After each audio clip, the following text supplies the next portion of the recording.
অর্থাভাবে জিমন্যাস্টিক্সের Asian চ্যাম্পিয়নশিপে অংশগ্রহণ নিয়ে অনিশ্চয়তা। জিমন্যাস্টিক ফেডারেশন অফ ইন্ডিয়ার তত্ত্বাবধানে মহারাষ্ট্রে এশিয়ান চ্যাম্পিয়নশিপে যোগ্যতা অর্জনের জন্য ট্রায়াল অনুষ্ঠিত হয়েছিল। ন্যাশনাল মিট স্কোরের ভিত্তিতে রাজ্যের হয়ে 6 জন ট্রায়ালে অংশ নেয়। তাদের মধ্যে নির্বাচিত হয় নবদ্বীপের স্কুল ছাত্রী রায়না মজুমদার এবং ছাত্র অঙ্কুশ কর্মকার। দেশের হয়ে মিক্সড পেয়ার ইভেন্টে সুযোগ পেয়েছে তারা, কিন্তু মাথাপিছু প্রায় 1.5 লাখ টাকা করে খরচ। ফলে এশিয়ান চ্যাম্পিয়নশিপে যাওয়া নিয়ে অনিশ্চয়তা তৈরি হয়েছে রায়না ও অঙ্কুশের। জিমন্যাস্টিক ফেডারেশন অফ ইন্ডিয়ার তত্ত্বাবধানে গত 26 এবং 27 আগস্ট মহারাষ্ট্রের এশিয়ান চ্যাম্পিয়নশিপের যোগ্যতা অর্জনের জন্য ট্রায়াল অনুষ্ঠিত হয়েছিল। ন্যাশনাল মিট স্কোরের ভিত্তিতে রাজ্যের হয়ে 6 জন ট্রায়ালে অংশ নেয়। এদের মধ্যে নির্বাচিত হয় নবদ্বীপ তারাসুন্দরী স্কুলের 10ম শ্রেণীর ছাত্রী রায়না মজুমদার ও নবদ্বীপ হিন্দু স্কুলের একাদশ শ্রেণীর ছাত্র অঙ্কুশ কর্মকার। 13তম জুনিয়র ও সিনিয়র অ্যাক্রোব্যাটিক জিমন্যাস্টিক এশিয়ান চ্যাম্পিয়নশিপে দেশের হয়ে মিক্সড প্লেয়ার ইভেন্টের সুযোগ পেয়েছে তারা। আগামী 18 থেকে 20 অক্টোবর উজবেকিস্তানের তাসখান্দে এই চ্যাম্পিয়নশিপ অনুষ্ঠিত হবে। এই এশিয়ান চ্যাম্পিয়নশিপে চীন, কোরিয়া, জাপান, হংকং, তাইওয়ান সহ এশিয়ার আরও কয়েকটি দেশ অংশ নেবে।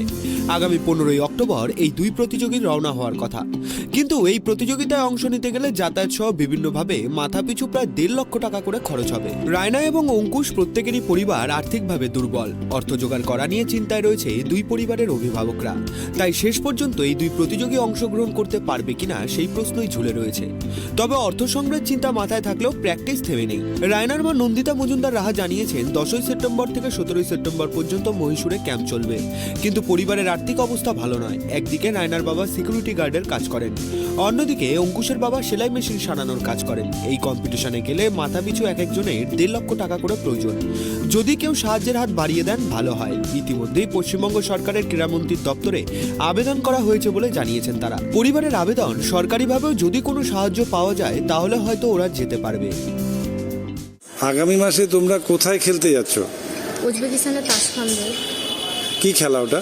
অ্যাক্রোব্যাটিক্স জিমন্যাস্টিক্সের এশিয়ান চ্যাম্পিয়নশিপ রয়েছে। তোমরা দুজনেই একসাথে খেলবে? হ্যাঁ, আমরা দুজনে একসাথে খেলবো, মিক্সড পেয়ার ইভেন্টে খেলবো। মিক্সড পেয়ার ইভেন্ট, আচ্ছা। কতদিনে কবে যাচ্ছে তোমরা? 18 থেকে 20 তারিখ অবধি কম্পিটিশন আছে।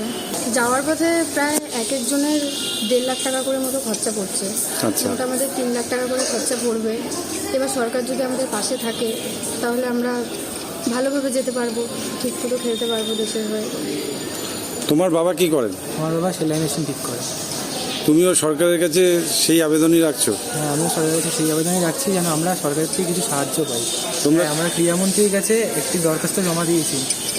তিনি যদি কিছু সাহায্য করেন, একটু জিনিসটা দেখেন, তাহলে আমাদের খুব ভালো হয়। আমরা দেশের খেলতে পারি, দেশের নাম উজ্জ্বল করতে পারি। হ্যাঁ, নবদ্বীপের পৌরসভার পৌরপতি আমাদের দুজনকে 50,000 টাকা দিয়েছে। আমার পারিবারিক অবস্থা খুব খারাপ, টাকা পয়সা জোগাড় করতে পারছি না। আর সরকারের কাছে আবেদন করছি, ওনারা যদি হাত বাড়িয়ে দেন, কিছু সাহায্য দেন, তাহলে আমার ছেলেটা খেলতে যেতে পারবে। কি নাম আপনার? অঞ্জনা কর্মকার। আপনার স্বামী কি করেন? সেলাই মেশিনের কাজ করেন। আর আপনার ছেলের নাম? অঙ্কিশ কর্মকার। আপনার মেয়ের কি নাম? রায়না মজুমদার। ও এবার এশিয়ারে যাচ্ছে। হ্যাঁ। আপনাদের পারিবারিক অবস্থা কেমন? পারিবারিক অবস্থা সেরকম ভালো না, ওর বাবা সিকিউরিটি গার্ডের কাজ করে। তো সরকারের কাছে আপনাদের কোনো আবেদন? হ্যাঁ, আবেদন আছে। যদি সরকার ওদের দিকে একটু তাকায় তো তাহলে পরে ওরা ভালো মতো আর কি মুক্ত মনে ওরা খেলতে যেতে পারে। হ্যাঁ, ক্রীড়ামন্ত্রীর কাছে আবেদন করা হয়েছে। পশ্চিমবঙ্গের ক্রীড়ামন্ত্রী? হ্যাঁ, পশ্চিমবঙ্গের ক্রীড়ামন্ত্রীর কাছে। উনি যদি ব্যাপারটা একটু ভালো মতো দেখেন তো তাহলে পরে খুব ভালো হয়। নবদ্বীপ শক্তি সমিতি ক্রিয়েটিভ জিমন্যাস্টিক একাডেমির প্রশিক্ষক বিশ্বরূপ সরকার জানিয়েছেন দুজনেই কঠোর অনুশীলন ও পরিশ্রম করে এই জায়গায় পৌঁছেছে।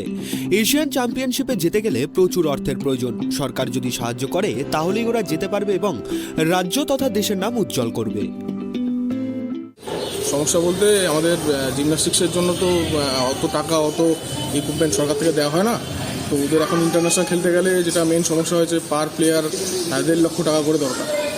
সেটাই যোগানোর জন্য আমরা চেষ্টা করছি, আর এটাই সমস্যাগুলো আসছে। ওদের পারিবারিক কিছু সমস্যা আছে যার জন্য এত টাকা পয়সা এত জোগাড় করতে পারছে না। এখন ওই কারণেই আমরা এখানে চেয়ারম্যানের কাছে গেছিলাম। চেয়ারম্যান আমাদের কিছুটা সাহায্য করেছে, বাকি আরও কিছু দরকার আমাদের, যেটার জন্য এখনও চেষ্টায় আছে।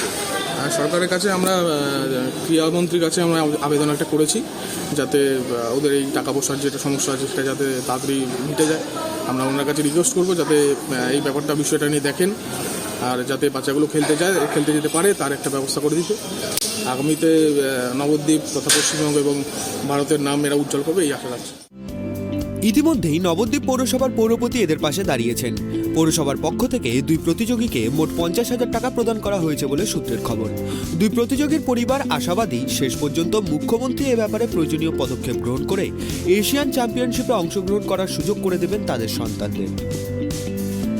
নদিয়া থেকে মলয়দের রিপোর্ট, ট্রাইব টিভি।